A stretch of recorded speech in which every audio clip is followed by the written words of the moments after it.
జై శ్రీరామ్ అండి. అందరికీ నమస్కారం. ఎలా ఉన్నారు? బాగున్నారా? నేనండి Uma Lavanya Gullapalli, stress management coach and హీలర్ని.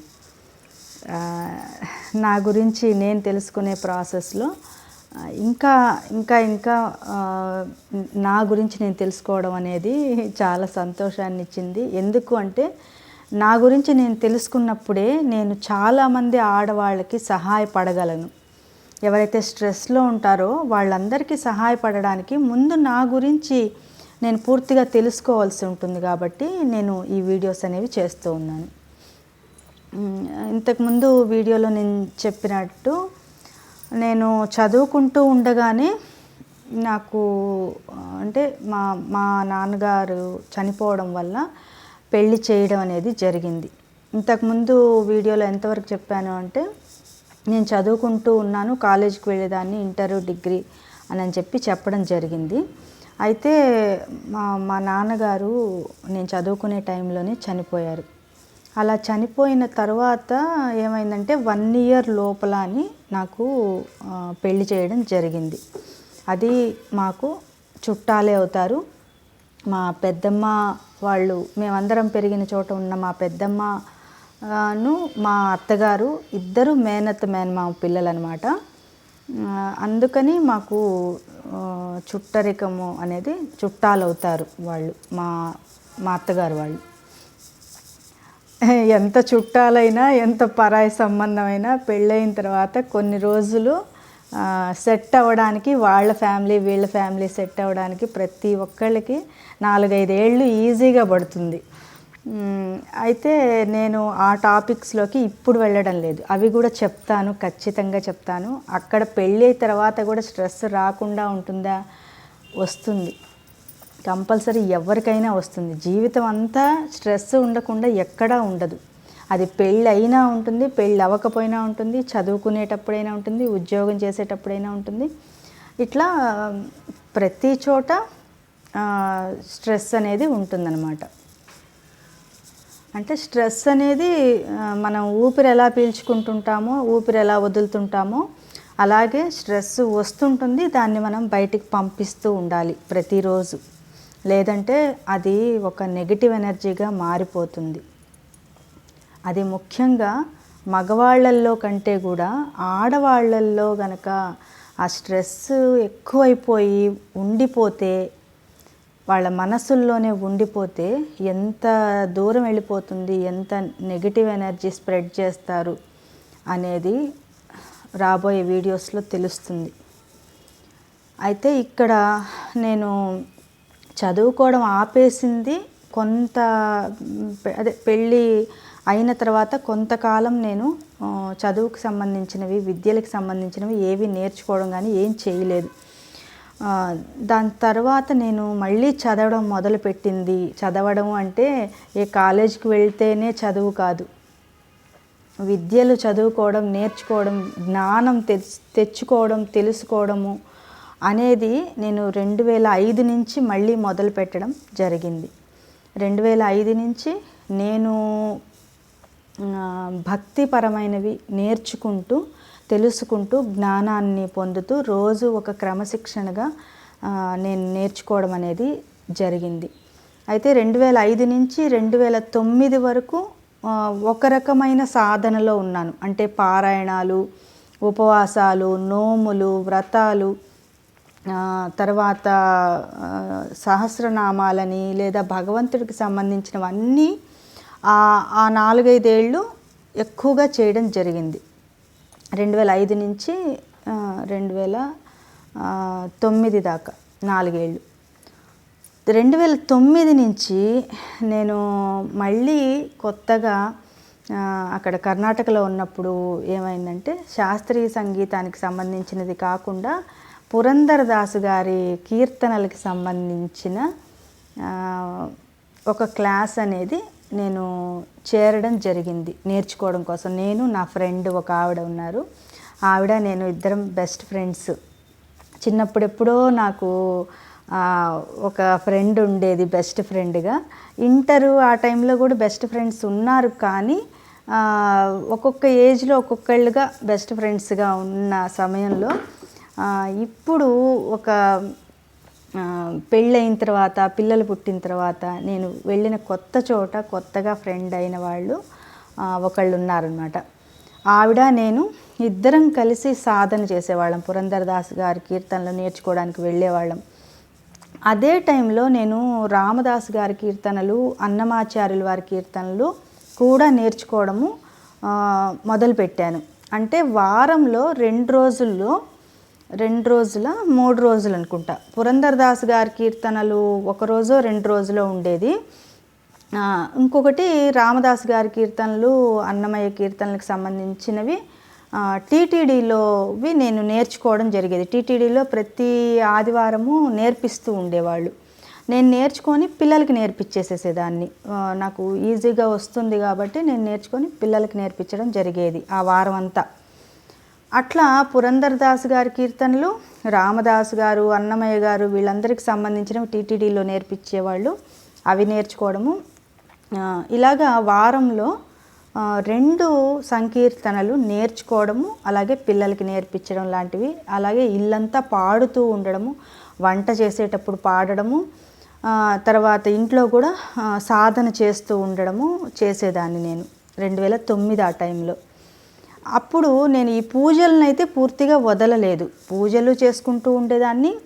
అలాగే నాకు సత్సంగంగా నాకు ఎవరైతే ఫ్రెండ్ దొరికారో నిజంగా అది మనకి ప్రతి ఒక్కళ్ళు శత్రువులైనా మిత్రులైనా శత్రువులైనా ఆఖరికి పిల్లలైనా మన పూర్వజన్మలో ఏదైతే బాకీ పడుంటామో వాళ్ళకి అది అయ్యే వరకు ఆ బంధాలు అలాగే సాగుతూ ఉంటాయి. అట్లా నాకు అక్కడ పరిచయం అయిన మా ఫ్రెండ్ ఒక ఆవిడ నేను కలిసి ఈ సత్సంగము, లలితా సహస్రనామాల పారాయణలు, పండుగలప్పుడు కానీ అన్నీ ఇద్దరం కలిసే మేము పూజకి సంబంధించినవన్నీ చేసేవాళ్ళం. నోములు, వ్రతాలు ఇద్దరం కలిసి, అంటే ఇట్లా తాంబూలాలు అవి ఇచ్చుకోవడానికి కానీ పూజలకి పిలవడం కానీ ఇలాగా. మొదటిసారి మాకు ఎట్లా పరిచయం అయింది అంటే, మేము కొత్తగా మారిన ఇంటి దగ్గర ఎదురుగా ఉండేవాళ్ళు. వాళ్ళు ఎదురుగా ఉంటే వాళ్ళు వాళ్ళ బాబు బర్త్డే అలాగే మా అబ్బాయి ఇది బర్త్డే 2 ఒకే రోజు అయ్యాయి. ఆ రోజు వాళ్ళు పిలవడానికి రావడం జరిగింది. వాళ్ళ అబ్బాయి పుట్టినరోజు అని చెప్పి పిలవడానికి రావడం జరిగింది. మా అబ్బాయిది ఆ రోజే పుట్టినరోజు అని చెప్పి నేను కూడా అక్కడికి వచ్చిన పిల్లలందరినీ మళ్ళీ మా ఇంటికి కూడా రమ్మని చెప్పడము, మేము వెళ్ళడము, అలాగే ఫ్యామిలీ ఫ్రెండ్స్ అయిపోయాం అనమాట. ఆ రోజు పిల్లల పుట్టినరోజులు ఒకే రోజు కావడం వల్ల ఫ్యామిలీ ఫ్రెండ్స్ అయ్యాము. అసలు ఫ్రెండ్షిప్ అనేది అసలు అక్కడ తెలుగు వాళ్ళు ఉన్నారనే తెలియదు. అంటే కర్ణాటకలో ఉన్నప్పుడు కన్నడ వాళ్ళే అందరూ అనుకున్నాం. మేము కొత్తగా వెళ్ళాం అంతే అక్కడికి, ఇంకా ఎక్కువ రోజులు కూడా కాలేదన్నమాట.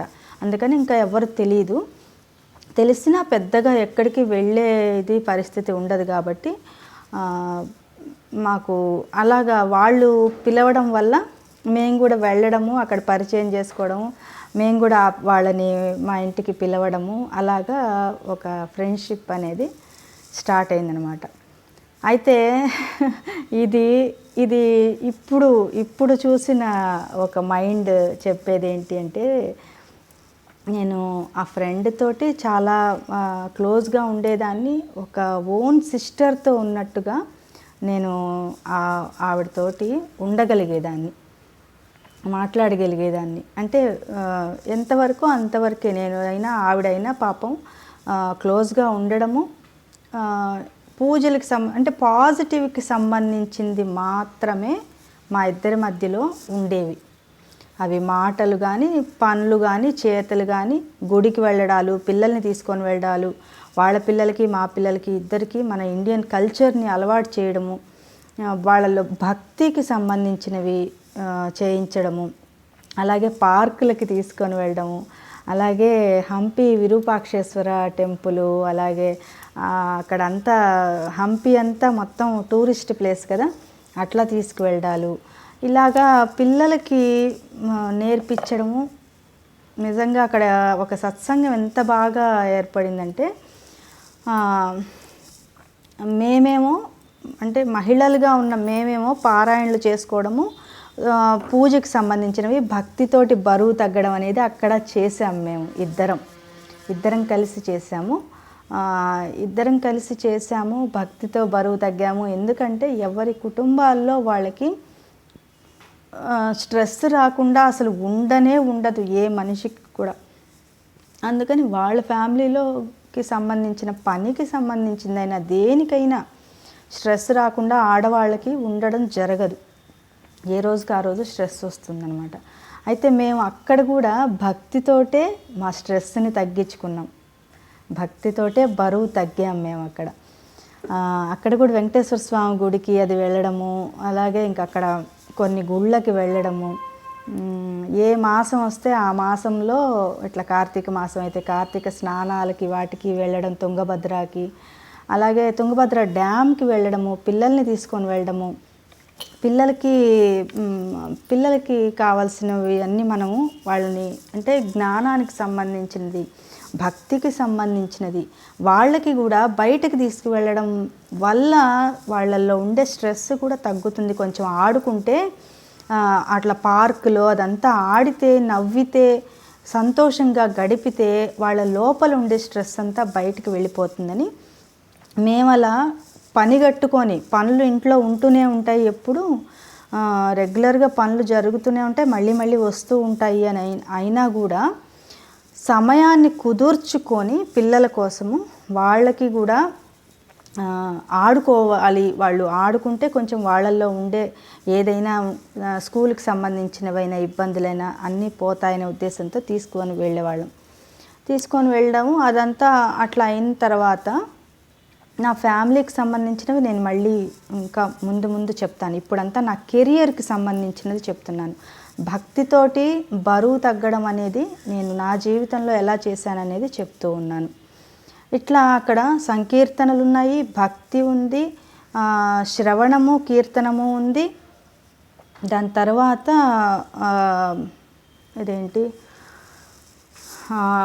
పుణ్యక్షేత్రాలకు వెళ్ళడము, పిల్లలకి నేర్పించడం ఇవన్నీ జరిగాయి.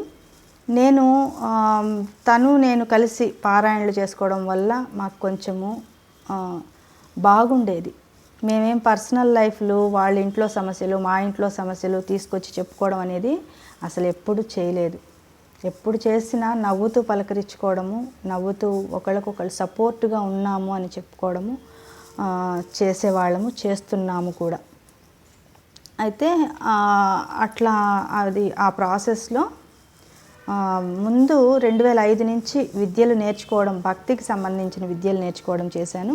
2009 నుంచి సంకీర్తనలకి సంబంధించి పాడడము, శ్రవణం, కీర్తనం చేయడం స్టార్ట్ చేశాను. దాని తర్వాత ఆ ఊరు నుంచి మేము బీదర్ వెళ్ళడం జరిగింది. బీదర్లో ఉన్న 1 సంవత్సరంలో అక్కడ ఇంకొక ఫ్రెండ్ ఉన్నారు. ఆ ఫ్రెండ్ కూడా భక్తిపరమైన, మేము కూడా భక్తిపరంగానే అంటే సత్సాంగత్యం అంతే. ఇంకా కుటుంబానికి సంబంధించినవి ఇవన్నీ పుట్టుపూర్వోత్తరాలు చెప్పుకోవడము, అనవసరంగా రోజు మాట్లాడుకోవడం అలా కాకుండా, ఆవిడ మంచిగా కన్నడ వాళ్ళే కానీ తెలుగు వచ్చు ఆవిడకి. అయితే ఆవిడ నాకు అక్కడ బెస్ట్ ఫ్రెండ్ అయ్యారు. ఇప్పటికీ కూడా బెస్ట్ ఫ్రెండ్గా ఉన్నారు. ఎప్పుడో 2010లో పరిచయం అయిన ఆవిడ ఇప్పటికీ కూడా ఫ్రెండ్గా ఉన్నారు. అట్లని మేము రోజు ఏం మాట్లాడుకోము, ఫ్రెండ్ అంతే. విషయాలు ఎలా ఉన్నారు ఏంటనే ఇప్పటికి కూడా కనుక్కుంటూ ఉంటాం ఒకళ్ళకొకళ్ళం, అలా చేస్తాం. అయితే అక్కడ ఆవిడ ఎలా పరిచయం అయింది అంటే, నేను భగవంతుడికి సంబంధించిన నోములు తీర్చుకోవడాలు, ఉద్యాపనలు చేయడాలు, వాటికి రోజు వెళ్ళి తాంబూలాలు ఇవ్వడాలు, ఇలా కావాల్సిన వచ్చినప్పుడు నాకు అక్కడ పరిచయమైన వ్యక్తి, మాకు రాఘవేంద్ర స్వామి మఠానికి సంబంధించిన వాళ్ళు కూడా అట్లా అక్కడ పరిచయం అయినప్పుడు ఇలాగా నోములు రోజు వెళ్ళి తాంబూలాలు ఇచ్చి రావడము అలా చేసేదాన్ని. అట్లా ఆవిడ ఇంకొక 5 మంది, అంటే రోజుకొక 5 మందికి ఇవ్వాల్సి ఉంటే ఆవిడ చూపించిన చోటుకు వెళ్ళి ఇచ్చి రావడము అలా చేసేదాన్ని. అట్లా పరిచయం అయ్యారనమాట అక్కడ. అయితే ఆవిడ కూడా భక్తిపరంగా మంచిగా ఉన్నారనమాట. రాఘవేంద్ర స్వామి భక్తులు, అలాగే ధర్మబద్ధంగా ఉన్నారు. అయితే ఒక్కసారి జాన్వరి 2011 జాన్వరి అనుకుంటాను, 2011 జాన్వరి టైంలో ఇట్లా వాళ్ళు తీర్థయాత్రలకి టూర్ వేస్తున్నాము. ఆ టూర్లో మేము అందరం కలిసి వెళ్తాము, ఒక సత్సంగంగా వెళ్తాము. చాలా చాలా ఊర్లు ఉంటాయి అని అంటే నేను దానికి నేను ఆ యాత్రలకి వెళ్ళడం కోసము అప్పటిదాకా పారాయణలు, వ్రతాలు, నోములు ఇవన్నీ చేసుకుంటూ ఉండేదాన్ని. అయితే ఇక్కడ టూర్ గురించి చెప్పడానికంటే ముందు ఇంకొకటి చెప్పాలి నేను. అదేంటి అంటే మేము హంపీ దగ్గర ఉన్నప్పుడు, హంపీలో ఉన్నప్పుడు అక్కడ నాకు హంపీ విరూపాక్షేశ్వర టెంపుల్లో ఉన్న గురువులు ఎవరైతే ఉంటారో వాళ్ళు శ్రీచక్రాన్ని నాకు ఇవ్వడం జరిగింది. శ్రీచక్రారాధన చేసుకోండమ్మా, మిమ్మల్ని చూస్తే అమ్మవారిని పూజ చేస్తారా ఏంటి అని అడిగారు, ఇచ్చారు. నేను అప్పటి నుంచి శ్రీచక్రానికి సంబంధించిన అమ్మవారి రూపాన్ని పూజించుకోవడం అనేది అక్కడే స్టార్ట్ చేశాను. 2009లో స్టార్ట్ చేసినప్పుడు అప్పుడు నవరాత్రులు చేయడం అనేది మా అమ్మగారు వచ్చి నా చేత మొదలు పెట్టించారు. 2009లో అమ్మవారికి ప్రత్యేకంగా నవరాత్రులు పూజలు చేయడం అనేది 2009లో శ్రీచక్రారాధనతోటి మొదలు పెట్టడము. నేను మొదలుపెట్టిన తర్వాతే శ్రీచక్రం వచ్చిందనుకుంటాను. అవును, అంటే ముందు మా అమ్మగారు మొదలు పెట్టించారు. నవరాత్రులు అమ్మవారిని 9 రోజులు పూజించడం అనేది, ప్రతిరోజు ఎలాగా ఏ అవతారాన్ని, ఏ రూపాన్ని ఎలా పూజ చేయాలి అదంతా చదవడము, నేను పూజ చేసుకోవడము, లలితా సహస్రనామం చదువుకోవడం, ఆ ప్రాసెస్ అంతా మా అమ్మగారు చేయించారు 2009లో మొదటిసారి. అలా చేయించినప్పుడు 9 రోజులు నిష్టగా ఉండి అమ్మవారి దీక్ష తీసుకున్నట్టుగా చేసుకున్నాను. చేయడం వల్లనే నాకు ఆ అమ్మవారి అనుగ్రహం కలిగినట్లు హంపి విరూపాక్షేశ్వర టెంపుల్లో ఉన్నటువంటి మన గురువుగారులు, పీఠాధిపతులు శ్రీచక్రాన్ని నాకు ఇవ్వడం జరిగింది. ఇచ్చినప్పుడు నేను రోజు ఆ పూజ చేసుకునేదాన్ని, వంట చేసుకుంటూ పిల్లలకి మళ్ళీ ఇంట్లో వాళ్ళకి క్యారేజీలు ఇవి చేసుకుంటూ, దాని తర్వాత ఇట్లా లలితా సహస్రనామ పారాయణలు పెట్టుకోవడము ఇవంతా కూడా చేసేదాన్ని. దాని తర్వాత కూడా ప్రతి సంవత్సరం మా అమ్మగారు దసరాల టైంలో నాకు అవసరము, నాకు పూజ, వంట, అలాగే పారాయణ, దీక్ష ఇవన్నీ ఒక్కదానికి అవ్వదు, ఎవరో ఒకళ్ళు ఉండాలి అంటే పాపము మా అమ్మగారు వచ్చేవాళ్ళు. మా అన్నయ్య కూడా ఎప్పుడు ఎవరికి ఏ అవసరమైనా పంపించేవాళ్ళు. తనే టికెట్స్ రిజర్వ్ చేసి రాను పోను రిజర్వ్ చేయడము, మా అమ్మని పంపించడము చేసేవాళ్ళు. నా కోసం ఒకటే కాదు, ఇంకా మా చుట్టాల్లో ఎవరికైనా ఏదైనా అవసరమైనా కూడా మా అన్నయ్య పంపించేవాడు. అలాగే మా అమ్మగారు కూడా ఇంకొకళ్ళకి సేవా దృష్టితోటి ఇంకొకళ్ళకి ఉపయోగపడాలి అనే ఉద్దేశంతో వాళ్ళిద్దరూ ఉండేవాళ్ళు. అందుకని మా అమ్మగారు వచ్చి ఎవరికి ఏదన్నా అవసరమైతే తన వంతు సహాయంగా చేసేవాళ్ళు. అట్లా నాకు ఇంట్లో ఎవ్వరు లేరు, ఒక్కదాన్నే ఉంటాను అన్నప్పుడు అంటే ఇదంతా పిల్లలతోటి చేసుకోవడము, దీక్షగా ఉండడము, పూజ, పారాయణలు అన్నీ బయట నుంచి తెచ్చుకోవడాలు ఇట్లా అంతా ఉంటుంది అని అంటే వచ్చేవాళ్ళు, మా అమ్మగారు చేయించేవాళ్ళు. అప్పుడు మా ఫ్రెండ్ వాళ్ళు మేము కూడా కలిసి ఈ పూజలు అనేవి చేసుకోవడం జరిగేది. అయితే మళ్ళీ ఇక్కడికి వస్తే 2011కు వస్తే 2011లో బీదర్లో పరిచయమైన మా ఫ్రెండ్ ఇట్లా టూర్కి వెళ్తూ ఉన్నాము అని చెప్పి వచ్చిందనమాట. అంటే వెళ్తున్నాము, మీరు కూడా రావచ్చు, తీసుకొని వెళ్తాము అందరినీ, ఇంత అమౌంట్, ఒక నెల రోజులు ఆ యాత్ర అనేది ఉందన్నమాట. అయితే దానికి వెళ్ళడానికి నేను ముందు నాకు చాలా ఇంట్రెస్ట్ అనిపించింది. మనకి ఎవరికైనా ఇంట్లో ఒప్పుకోరు కదా, అన్ని రోజులు ఏంటి, అంత అమౌంట్ ఏంటి అని పంపించారు కదా ఎవరైనా.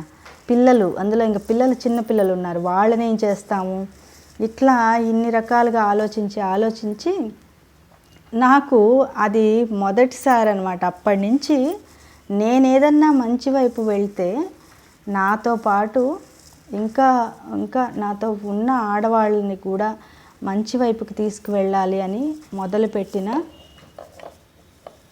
మొదటిసారి అంటే అదే.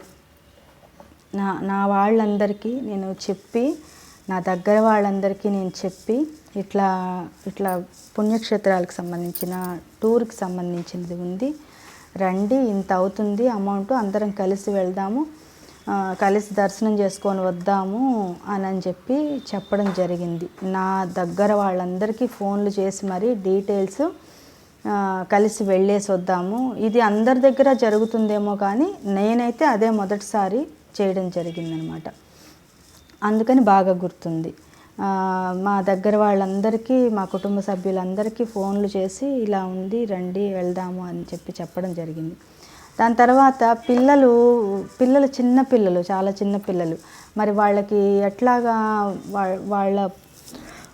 వాళ్ళ స్కూలు లేదా వాళ్ళకి బాక్సులు, ఫుడ్డు, లేదా ఇంకా నెల రోజులంటే ఎవరు పట్టుకుంటారు, ఒక రోజు అయితే సరే, నెల రోజులు ఎవరు చూస్తారు అనే ఉద్దేశంతో నేను ఇట్లా అంటూ ఉంటే పాపం మా అమ్మగారు, మా అన్నయ్య వాళ్ళు ఉండి మేము చూసుకుంటాము పిల్లల్ని, వెళ్ళేసి రండి అని చెప్పి నాకు చెప్పారు. నాకు చెప్పిన తర్వాత ఇంకా మా పిల్లలిద్దరిని మా అమ్మగారు వాళ్ళ ఇంట్లో ఉంచేసి వెళ్ళాలని అంతా ప్లాన్ చేసుకుంటూ ఉన్నా అనమాట.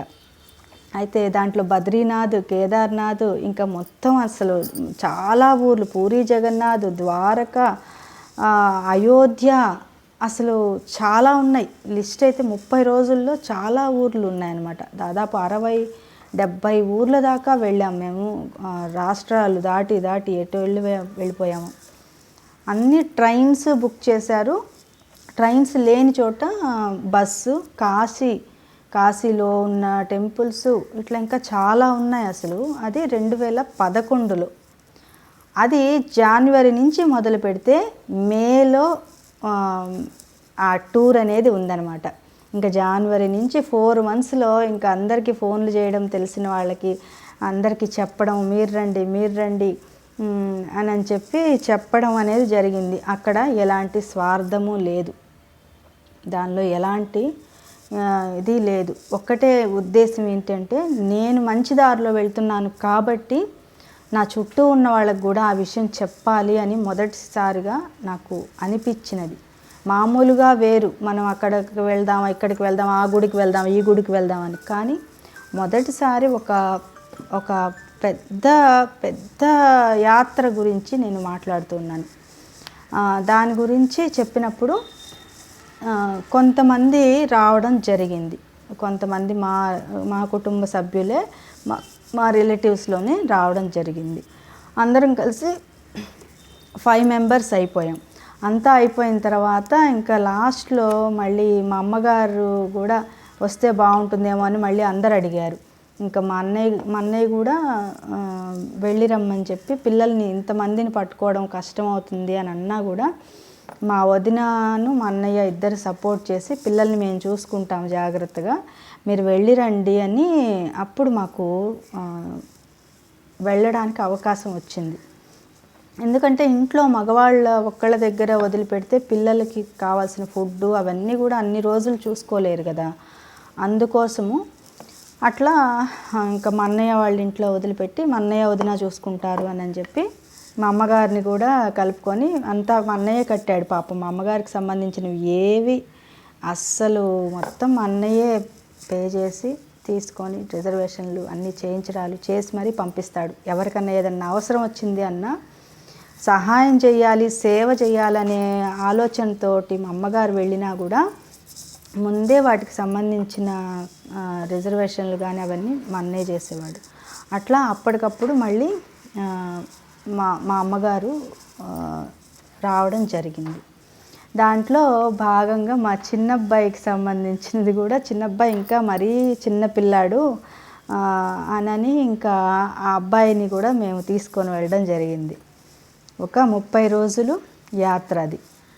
ఆ 30 రోజుల్లో అన్ని ఊర్లకి వెళ్ళడం రావడం జరిగింది. అయితే అన్నీ బుక్ చేసుకున్న తర్వాత నేను ఏం చేశానంటే ఆ ఊర్లో బీదర్లో ఉన్న మెయిన్ గుడులన్నిటికీ వెళ్ళి పూజ చేయించుకొని వచ్చి, ఎందుకు అంటే అప్పుడు ఎవరో చెప్పారు అక్కడ బద్రీనాథ్ కేదార్నాథ్ అటు సైడ్ అంతా అంటే బస్సులు లోయలో పడిపోతాయి, యాక్సిడెంట్లు అవుతాయి, చనిపోతారు, సరిగ్గా ఇంటికి రారు, ఇవన్నీ చెప్పి భయపెట్టారనమాట. అప్పుడు ఎవరో భయపెట్టేటప్పటికి నేను ఇంకా అప్పుడేమనుకున్నానంటే నాకు అప్పుడు మొదటిసారి భయం వేసింది. నేను వెళ్ళేదాన్ని వెళ్ళకుండా ఇంకా అందరూ రండి రండి అని చెప్పి అందరినీ రండి రండి మీరు కూడా రండి, మీరు కూడా చేయండి, మీరు కూడా దీనిలోకి వెళ్ళండి, పుణ్యక్షేత్రాలు దర్శనం చేసుకోండి అని చెప్పాను.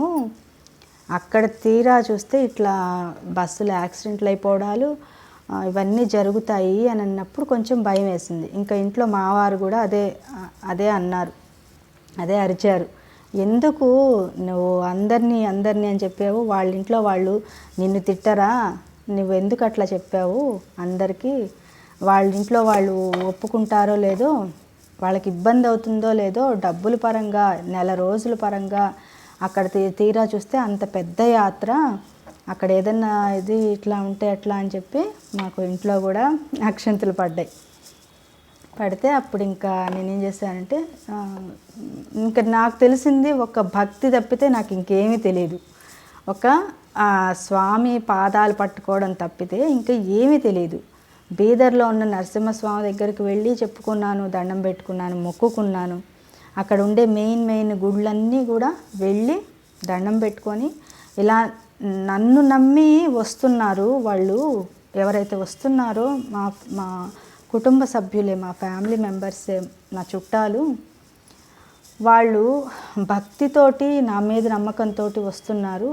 అందుకోసము మా యాత్ర బాగా జరగాలి, మాకెక్కడ ఏ లోటు రాకూడదు, ఏ ఇబ్బంది రాకూడదు, నన్ను నమ్మి వచ్చిన ప్రతి ఒక్కళ్ళు జాగ్రత్తగా మళ్ళీ వాళ్ళ ఇల్లు చేరాలి, వాళ్ళ కుటుంబంలో ఎలాంటి మాటలు రాకూడదు వాళ్ళకి అని అందరి తరఫున అక్కడ బీదర్లో ఉండే గుళ్ళల్లో అంతా పూజలు చేయించి దండం పెట్టుకొని మొక్కుకొని మా ప్రయాణం అనేది మొదలు పెట్టడం జరిగింది 2011 మేలో.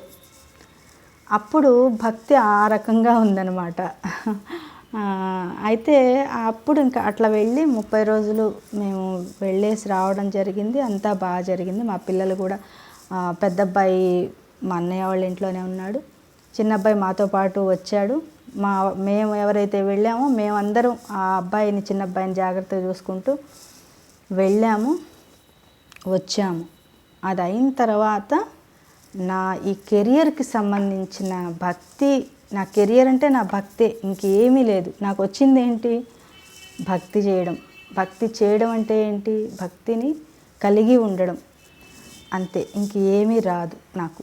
అందుకని అక్కడ బీదర్ నుంచి ఒంగోలుకి రావడం జరిగింది. మేము ఒంగోలుకి వచ్చిన తర్వాత అక్కడ కూడా మళ్ళీ ఇల్లు మారడము అవన్నీ ఇంతకుముందు వీడియోస్లో కూడా చెప్పున్నాను. అయితే అక్కడ ఇట్లాగా కోలాటానికి సంబంధించినది, నృత్యానికి సంబంధించినది చెప్పాను ఇంతకుముందు వీడియోలో కూడా. 2011 టైంకి మేము ఒంగోలులో ఉండడం జరిగింది. 11 చివరికో లేదా 12కో అలాగా జరిగింది. అంటే మాకు మధ్య రోజుల్లో ట్రాన్స్ఫర్స్ ఇస్తుంటారు కదా, అందుకని కొంచెం అలా కన్ఫ్యూజ్ అవుతూ ఉంటాను. అయితే అక్కడ యాత్ర అయిపోయింది, బీదర్ నుంచి వెళ్ళి రావడం యాత్ర అయిపోయింది, అన్నీ దర్శనం చేసుకొని వచ్చేసాము. తర్వాత ఇట్లా ఒంగోలుకి రావడం జరిగింది. ఒంగోలుకి వచ్చిన తర్వాత కూడా ఒక సత్సంగంలో కోలాటం అంటే కర్రలేం లేవు, నృత్యం చేయడం జరిగింది. అక్కడ ఉన్న గురువులు వాళ్ళ ద్వారా నాకు కోలాటం అనేది ఇష్టం మొదలైంది. దాని తర్వాత నేను శ్రవణం కీర్తనం అనేది రెగ్యులర్గా చేస్తూ ఉండేదాన్ని. అక్కడ ఉన్నప్పుడు, ఒంగోలులో ఉన్నప్పుడు కూడా నేర్చుకుంటూ ఉండేదాన్ని, పాడేదాన్ని, ఎక్కువ వినేదాన్ని, ఎక్కువగా భక్తి కీర్తనలే వింటూ ఉండేదాన్ని, ఎక్కువ పాడుతూ ఉండేదాన్ని, పిల్లలకి కూడా నేర్పించేదాన్ని.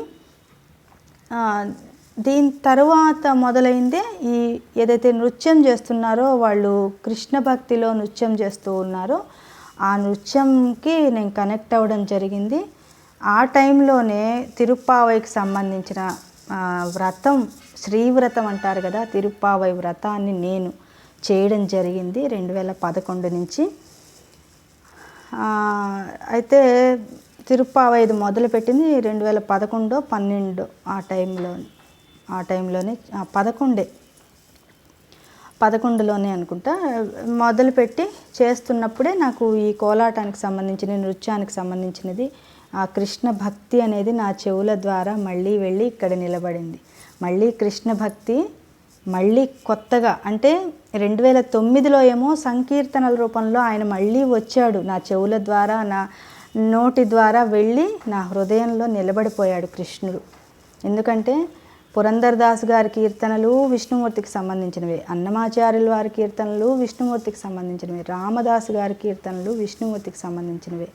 అట్లా అన్నిటిలో కూడా ఆ స్వామి రకరకాల రూపాలలో, విఠలుడుగా, మన బీదర్లో నరసింహస్వామి రూపంలో నాకు అక్కడ స్వామి దగ్గరికి వెళ్ళడము, తర్వాత విఠలుడికి సంబంధించినవి, కృష్ణుడికి సంబంధించినవి, రాముడికి సంబంధించినవి అన్ని కీర్తనల్లో, సంకీర్తనల్లో, కృతులలో, వాటిల్లో వినడం, పాడడం, శ్రవణం, కీర్తనం చేయడం వల్ల నాకు ఆ స్వామి వచ్చి హృదయంలో నిలబడిపోవడం జరిగింది. అయితే ఇక్కడ నరసింహస్వామి గురించి చెప్పుకుంటే, నరసింహస్వామికి సంబంధించి నాకు బీదర్లో మాత్రమే కాదు మొదలు ఆయన గురించి ఒక భక్తురాలుగా అయ్యింది. మనం అనుకుంటాము ఎవరో ఒక్కళ్ళ దేవుళ్ళనే పూజ చేయాలి అనుకుంటాం, కానీ మనకి ఒక్కొక్కసారి కనెక్ట్ అవుతుంటారు మనలోనే, మన హిందూ దేవుళ్ళల్లోనే ఎవరెవరు. ఇప్పుడు అమ్మవారి పూజ చేసుకునేదాన్ని నేను నరసింహస్వామికి సంబంధించిన ఆంజనేయ స్వామి గుళ్ళో ప్రదక్షిణాలు చేయడం చేసేదాన్ని అక్కడే 2009లోనే ఆంజనేయ స్వామికి సంబంధించిన గుడి అక్కడే, నరసింహస్వామి, లక్ష్మీ నరసింహస్వామి ఉండేవాళ్ళు, అక్కడ ప్రదక్షిణాలు చేయడం జరిగేది నేను. అలా జరగిన తర్వాత ఆ నరసింహస్వామికి సంబంధించిన ఊరైన బీదర్లో నేను ఉండడం జరిగింది. బీదర్లో కూడా ఇలాగా భక్తిపరమైనవి సంకీర్తనలు పాడుకుంటూ ఇట్లా పుణ్యక్షేత్రాలు వెళ్ళి రావడం, సత్సంగం దొరికింది నాకు అక్కడ. అదైన తర్వాత ఒంగోలులో తిరుప్పావై వ్రతానికి సంబంధించిన ఒక వ్రతం చేయడం వల్ల నాలో కృష్ణుడు, ఆ అమ్మవారు గోదాదేవి రూపంలో అనుగ్రహించాడేమో కృష్ణుడు. అట్లా అక్కడ సంకీర్తనలు వినేదాన్ని, పాడడం, వినడం చేసేదాన్ని. దాని తర్వాత ఇట్లా కోలాటానికి సంబంధించినవి తెలుసుకోవడం జరిగింది. అయితే అక్కడ నాకు తెలిసి తిరుప్పావై వ్రతం మొదలుపెట్టడము, ఇటు సంకీర్తనలు వినడము, పాడడం, నేర్పించడం మా పిల్లలకి. తర్వాత నృత్యానికి సంబంధించినది ఆ 2011, 12 టైంలో నాకు అనుభవం అయింది. భక్తిపరమైనది, కృష్ణుడికి పరమైనది. ఆయన పూర్తిగా ఒక వ్రతం రూపంలో, తిరుప్పావై రూపంలో రావడం, ఆ గోదాదేవి ఏం చెప్పిందో నేను కూడా అలా మారిపోవాలి అని, నేను కూడా ఒక గోపికలాగా నన్ను నేను భావించుకోవడం అనేది అక్కడ జరిగింది. అప్పుడు ఇంకా కృష్ణుడు ఇంకెందుకు వదిలేస్తాడు, ఆయన వచ్చి ఇక్కడ నిలబడ్డాడు. మా ఇంట్లో ఎప్పటి నుంచో ఇప్పుడు కూడా ఉంది, ఒక చిన్న బాలకృష్ణుడికి సంబంధించిన ఒక లామినేషన్ది ఎవరో ఇచ్చారు, మా వాళ్ళ అమ్మమ్మో ఎవరో ఇచ్చారు. అది ఇస్తే అది మేము ఏ ఊరు వెళ్తే ఆ ఊరు మాతో పాటు తిరుగుతున్నాడు ఆ బాలకృష్ణుడు కూడా. ఆ బాలకృష్ణుడు ఫోటో అనేది తిరుగుతూ ఉంది. అయితే 2011, 12 టైంలో మేము ఉన్నప్పుడు, ఒంగోలులో ఉన్నప్పుడు ఏమైందంటే ఆ పైనుంచి కింద పడిపోయింది. మనం గోడ పైన ఫ్రేమ్ అనేది పెడతాం కదా, అదేమైందంటే ఉన్నట్టుండి కింద పడి దాని వెనక ఉండే హుక్ అనేది ఊడిపోయింది. అట్లా ఊడిపోయేటప్పటికి చాలా చాలా ఫీల్ అయ్యాను అనమాట నేను. అయ్యో ఇన్ని సంవత్సరాలుగా వస్తోంది, దాదాపు అప్పటికే 11 ఏళ్ల నుంచో ఏమో మాతో పాటు తిరుగుతున్నాడే ఆ బాలకృష్ణుడు ఫ్రేమ్ అనేది కింద పడిపోయింది, అయ్యో ఏంటి అని అనుకొని బాధపడ్డాను. దాని తర్వాత అది ఇంక ఎక్కడ పెట్టడానికి నాకు దొరకలేదు. ఆ బాలకృష్ణుని ఎక్కడ పెట్టాలి, హ్యాంగ్ చేయడానికి లేదు.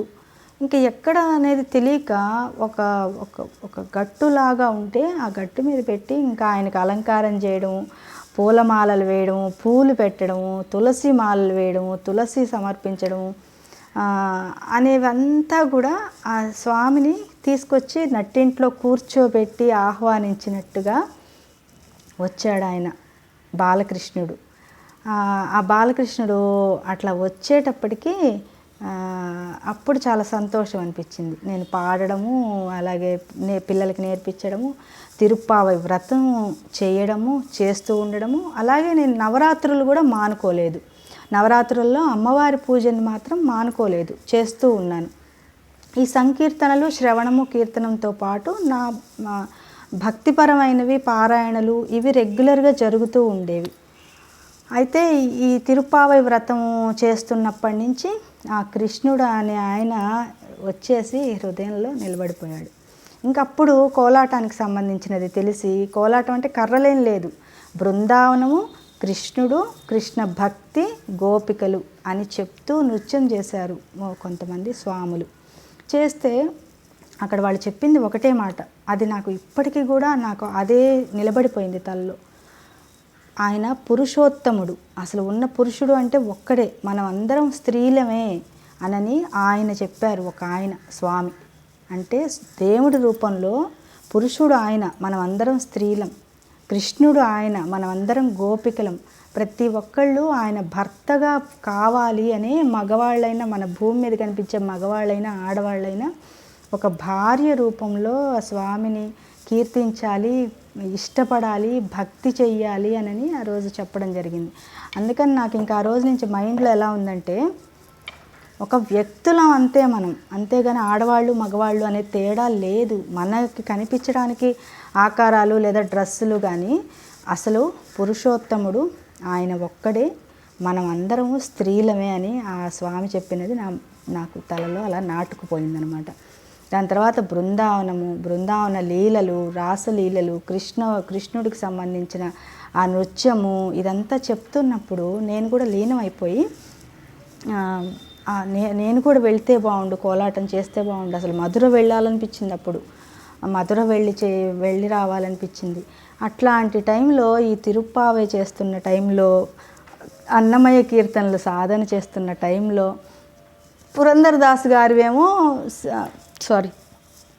పురంధరదాస్ గారివి వేరే ఊర్లో ఉన్నప్పుడు వెళ్ళేదాన్ని క్లాస్కి. ఇక్కడికి వచ్చినప్పటి నుంచి మన టీటీడీకి సంబంధించిన ఛానల్లోవే వినడము, పాడడము వాళ్ళు నేర్పిస్తూ ఉంటారు. ప్రతి ఆదివారం నేర్పించేవాళ్ళు. అందుకని ప్రతి ఆదివారం నేర్చుకోవడము, ఆ వారం అంతా పాడడము, పిల్లలకి నేర్పించడము, ఇల్లంతా ఒక పాజిటివ్ ఎనర్జీని తీసుకురావడము చేసేదాన్ని. ఇవన్నీ అయ్యేటప్పటికీ మాకు తిరుపతి ట్రాన్స్ఫర్ అవ్వడం జరిగింది 2014లో. 2014లో ఇంకా అసలు తిరుపతి రావడం ఏంటి అని అర్థం అవ్వలేదు. కానీ తిరుపతికి ట్రాన్స్ఫర్ అయింది. తిరుపతికి ట్రాన్స్ఫర్ అయిన తర్వాత అక్కడికి వెళ్ళాము.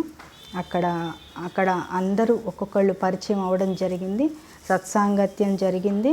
ఇంతకుముందు వీడియోస్లో కూడా నేను చెప్పున్నాను. మంత్రోపదేశం చేసిన మా గురువుగారు అక్కడే అక్షరానంద భారతి తీర్థ స్వామి వారు తెలియడము, అలాగే నా హోమియో మెడిసిన్స్ కోసం నేను అక్కడికి వెళ్ళడం జరిగింది. లేకపోతే అసలు వెళ్ళేదాన్ని కాదేమో. ఒంగోలులో ఉన్నప్పుడు నేను ఒక హోమియో మెడిసిన్స్ తీసుకోవడం జరిగింది, హెల్త్ బాగలేకపోవడం వల్ల. అందుకని అక్కడ ఒంగోలు నుంచి ట్రాన్స్ఫర్ చేసినట్టుగా తిరుపతికి మెడిసిన్స్ తీసుకునేలాగా ట్రాన్స్ఫర్ చేశారు. అప్పుడు నాకు మా గురువుగారు, మంత్రోపదేశం చేసిన గురువుగారు పరిచయం అవ్వడం జరిగింది.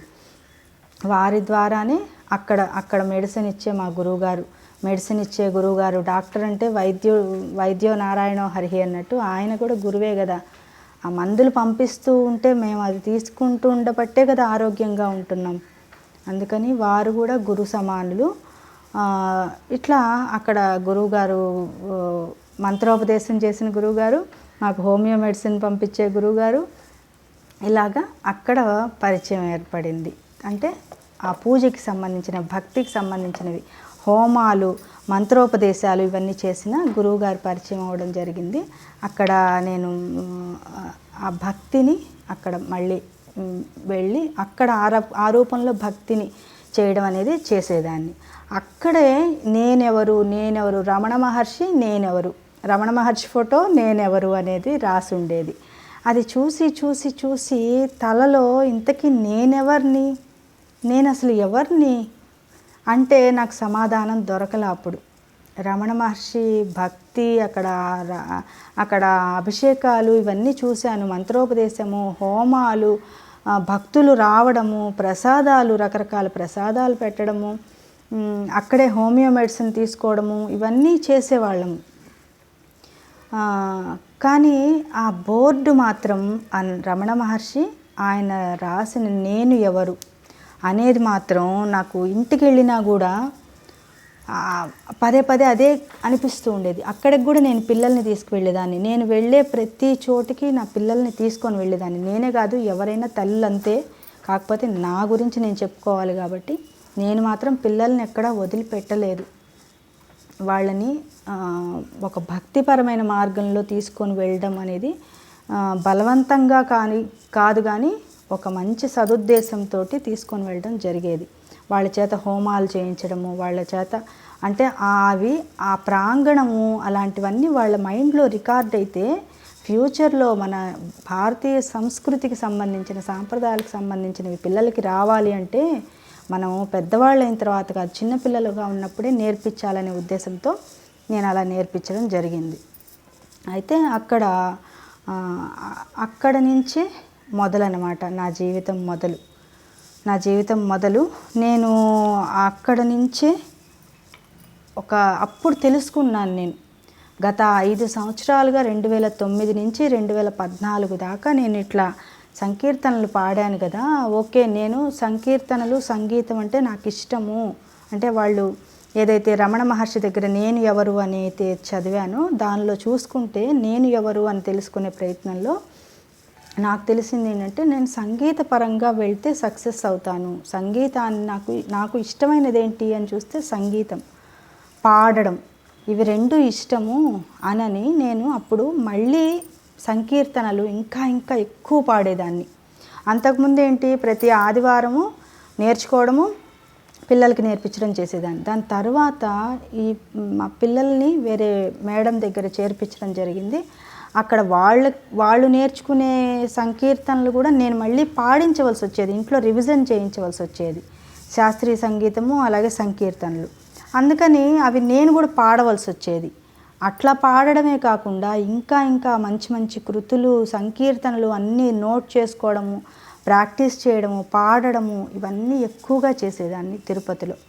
అలా చేసేటప్పుడు నాకు అనుభవం అయింది, నాకు సంగీతం అంటే ఇష్టము, నాకు పాడడం అంటే పిచ్చి, ఆ భక్తి పాటలు అంటే ఇంకా ఇష్టము, సంకీర్తనలు అంటే ఇష్టము అని 5 ఏళ్ళకి తెలిసింది. ఆ 5 ఏళ్ళకి ఎప్పుడో చిన్నప్పుడెప్పుడో మా డాక్టర్ గారి దగ్గర నేర్చుకోవాల్సిన విద్యని నేను వదిలేసిన తర్వాత నేను సంకీర్తనలు మళ్ళీ పట్టుకొని సంకీర్తనల సాధన చేసిన 5 సంవత్సరాల తర్వాత 2014కి నాకు అర్థమైంది ఏంటి అంటే నాకు సంగీతం అంటే ఇష్టము, సంకీర్తనలు అంటే ఇష్టము, శ్రవణం కీర్తనం అంటే ఇష్టం అని నాకు అర్థమైన తర్వాత నేనేం చేశానంటే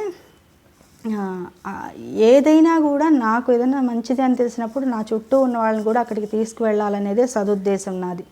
దాంట్లో ఏ స్వార్థాలు, ఏ మోసాలు అవి చేయకుండా నేను ఏదైతే నేర్చుకోవడానికి వెళ్తూ ఉంటానో అక్కడ అన్ని చోట్లకి నా చుట్టూ ఉన్న వాళ్ళని తీసుకువెళ్ళడం అలవాటు. అయితే ఇక్కడ నేను మొదటగా సంకీర్తనల గురించి నేను మా అమ్మగారికి పాడమని చెప్పడము, నేర్చుకోమని చెప్పడము, ఇలా సాధన చేయాలని చెప్పడం జరిగింది. దాని తర్వాత ఇంకొక వ్యక్తికి కూడా ఇలాగే సంకీర్తనలు పాడమని, నేర్చుకోమని, సాధన చేయమని చెప్పడం జరిగింది. నా గొంతు బాగుండదు, నాకు రాదు, నాకు ఆ రాగాలు రావు, నీకు వచ్చినట్టుగా నాకు రాదు, నేను నేర్చుకోలేను, నాకు గొంతు కూడా బాగుండదు, అసలు రాగాలు అంత కరెక్ట్గా రావు అన్నా కూడా ఒక సాధనగా చెయ్యమని, నేర్చుకొని రాగం ఎట్లా ఉన్నా పర్లేదు నేర్చుకొని పాడితే ఆ లోపల మన బాధ అంతా బయటకు వెళ్ళిపోతుంది అనేది నా అప్పటి దృష్టి ఏమో నాకు తెలియదు. నేను అక్కడ ఆలోచించింది ఏంటి అంటే, నేను ఎలాగా నా జీవితంలో ఆ పాటల వల్ల ప్రశాంతతను పొందానో, ఆ ప్రశాంతత నా వాళ్ళకి కూడా రావాలి అనే ఉద్దేశంతో నేను ఈ ఇద్దరు వ్యక్తులకే చెప్పాను. మా అమ్మగారికి, ఇంకొక వ్యక్తికి. చెప్పినప్పుడు మా అమ్మగారు అసలు ఎవ్వరు చెప్పినా మంచి విషయం ఎవ్వరు చెప్పినా వింటారు. వినడము, పాడడము చేశారు. అలాగే మా అమ్మగారు ఎక్కడికి వెళ్తే అక్కడ ఉన్న అందరి దగ్గర పాడించేవాళ్ళు, నేర్చుకోమని ఎంకరేజ్ చేసేవాళ్ళు. పాడండి పాడండి అని మా అమ్మగారు కూడా చాలా ప్రోత్సహించడం జరిగింది. ఇప్పుడు అక్కడ ఉన్న ఇంకొక వ్యక్తి ఎవరైతే ఉన్నారో అప్పుడు చాలా చాలా ఒక భక్తిపరమైన వ్యక్తిగా, ఒక కుటుంబాన్ని తప్పితే హౌస్ వైఫ్స్, నా టార్గెట్ ఆడియన్స్ ఎవరు హౌస్ వైఫ్స్. ఎందుకు అంటే నేను కూడా ఒక హౌస్ వైఫ్ని కాబట్టి నేను నా జీవితంలో ఏం నేర్చుకున్నానో, ఏం సాధించానో అదే ఇతరులు కూడా పొందాలి అనే ఉద్దేశంతో నేను టీచ్ చేస్తుంటాను, కోచింగ్ ఇస్తుంటాను.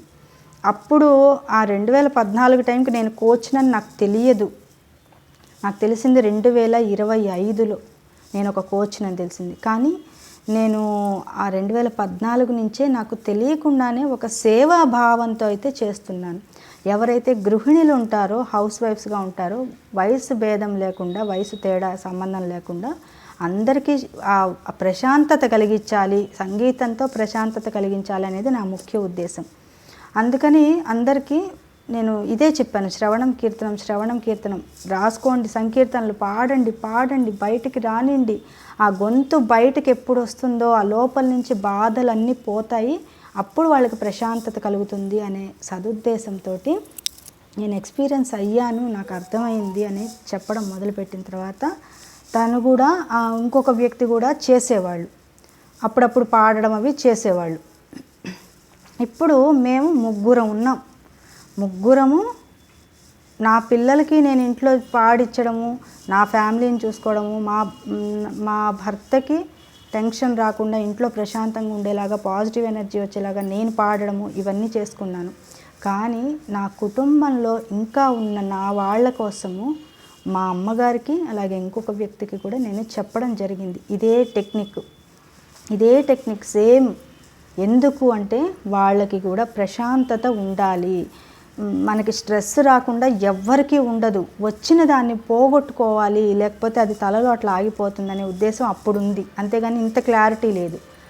చెప్పడం వల్ల ఆ మూడో వ్యక్తి కూడా పాడడం చేశారు. కాకపోతే ఎంత సాధారణంగా ఉండే ఒక మహిళగా ఉన్న వ్యక్తి రాను రాను ఒక 2 సంవత్సరాలు అయ్యేటప్పటికి, 2 సంవత్సరాల అంతే అనుకుంటా, ఒక 2 సంవత్సరాలు 1.5 సంవత్సరము అయ్యేటప్పటికి, 1.5 సంవత్సరంలో ఒక వ్యక్తిలో ఎంత తేడా వచ్చేసింది అంటే చాలా తేడా వచ్చేసింది. ఎంత నెగిటివ్ ఎనర్జీతో నిండిపోయారంటే చాలా. ఒక కృతజ్ఞతా భావం లేకపోయినా పర్లేదు కానీ ఎక్కడైనా ఎవరైనా, ఇది అందరికీ వర్తిస్తుంది, నాకు కూడా వర్తిస్తుంది. ఎక్కడైనా మనకి ఎవరైనా సహాయం చేశారన్నప్పుడు మనం వాళ్ళ పట్ల కృతజ్ఞతా భావంతో ఉండాలి. అది మనకి మనం మేలు చేసుకున్నట్టు. అహంకరించేసేసి కృతజ్ఞతా భావం లేకపోయినా పర్వాలేదు కానీ సహాయం చేసిన వాళ్ళని నామరూపాలు లేకుండా చేసేంతగా కృతజ్ఞులు అంటారు కదా మన చాగంటి గారు, కృతజ్ఞత అంటారు కదా, ఘాకి నావత్తు. ఆ కృతజ్ఞతతో ఉన్న వాళ్ళకి ఏమవుతుందంటే ఏ రోజుకి అది మంచి అవ్వదు, అది తప్పుగా అవుతుంది. ఎందుకు అంటే మనం ఎవరన్నా హెల్ప్ చేసినప్పుడు కృతజ్ఞత చూపించడం ఒక పద్ధతి, మంచి పద్ధతి. అది చూపించలేదంటే సైలెంట్గా ఉండిపోవచ్చు. ఏ కృతజ్ఞత చూపించద్దు, మీ వల్ల మాకు మంచి జరిగిందని చెప్పద్దు, ఏమొద్దు, సైలెంట్గా ఉండిపోవచ్చు. మూడోది కృతజ్ఞత అంటే ఎదుటి వాళ్ళని మోసం చేసేటట్టుగా, మోస ప్రవృత్తితోటి వాళ్ళని, సహాయం చేసిన వాళ్ళని నాశనం అయ్యేటట్లుగా చేయడం అనేది కృతజ్ఞత అంటారు. అలాగ నా జీవితంలో మొదలైంది 2015లో. 2015 నుంచి మొదలైతే నేను అదే వ్యక్తికి అదే రకంగా సత్సాంగత్యాల గురించి, సత్సంగాల గురించి చెప్పడము, తీసుకొని వెళ్ళడము, నా పక్కనే ఉండేలాగా చేసుకోవడము చేశాను 2015 నుంచి. 2025లో కూడా నేను ఎక్కడైతే ఏ కమ్యూనిటీల్లో చేరానో అక్కడికి కూడా తీసుకొని వెళ్ళడం జరిగింది. కానీ 2015 నుంచి నా మీద ఒక మోసాలు జరుగుతూ ఉన్నాయి. హెల్ప్ చేసిన వాళ్ళనే ఏం చేశారు, నా జీవితంలో ఏం జరిగింది అనేది నా ముందు జరగబోయే కథ. 2015 నుంచి 2025 వరకు ఒకే భ్రమలో ఉన్నాను నేను. 2025లో ఒక కోచ్ని అయిన తర్వాత ఏదైతే మళ్ళీ పునర్జన్మ లాంటి మళ్ళీ జ్ఞానాన్ని గురువులు ప్రసాదించారో, ఏదైతే మళ్ళీ పునర్జన్మ అనేది రావడం జరిగిందో దాని ద్వారా నేను వెళ్ళి చూస్తే తల తిరిగిపోయేటటువంటి విషయాలు కనిపించాయి నాకు. కాకపోతే వాటన్నిటి గురించి మాట్లాడాలి. అప్పటి నుంచి ఇప్పటి వరకు నేను ఫెయిల్ అవ్వడానికి, నా కెరియర్లో ఫెయిల్ అవ్వడానికి ఒకే ఒకళ్ళు కారణం. నేను మంచి సన్మార్గంలోకి తీసుకువెళ్ళాలి అనుకునే వ్యక్తే నా కెరియర్లో ప్రతి చోట అడ్డుపడడం జరిగింది. అడ్డుపడడమే కాదు, నన్ను ఇక్కడి నుంచి తరిమేసేటట్టుగా ప్రతి కమ్యూనిటీలో చేయడం జరిగింది. అవన్నీ వివరంగా నేను మళ్ళీ చెప్తాను.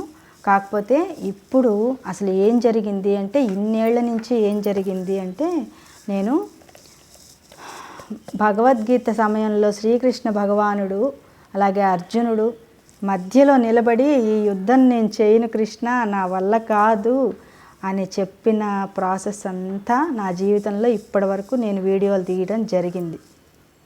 అసలైన యుద్ధము ఇప్పుడు మొదలవుతోంది.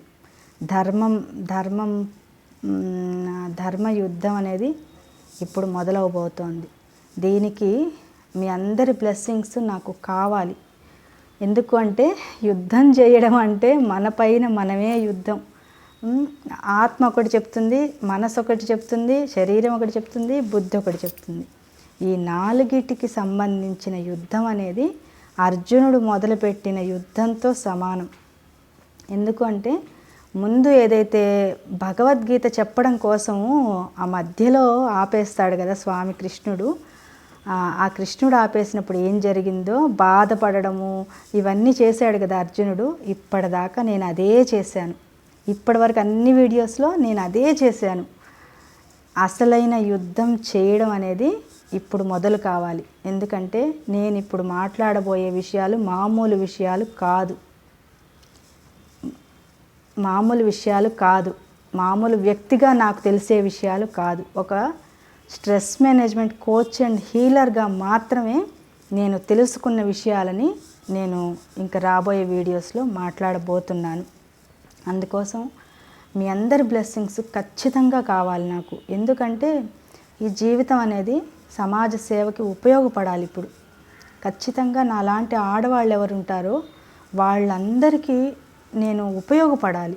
అందుకోసము నేను ఇప్పటివరకు యుద్ధం మొదలవకముందే ఎన్నో బాణాలు గుచ్చుకున్నాయి నన్ను. ఇప్పుడు ఇంకా అసలు యుద్ధం మొదలు పెట్టబోతున్నాను. అసలు యుద్ధం మొదలు పెడితే అది అందరికీ అంత సులభంగా జీర్ణించుకునే శక్తి అందరికీ ఉండదు. ఎందుకంటే ఒప్పుకోరు కదా, నిజాయితీలని ఒప్పుకోరు కదా.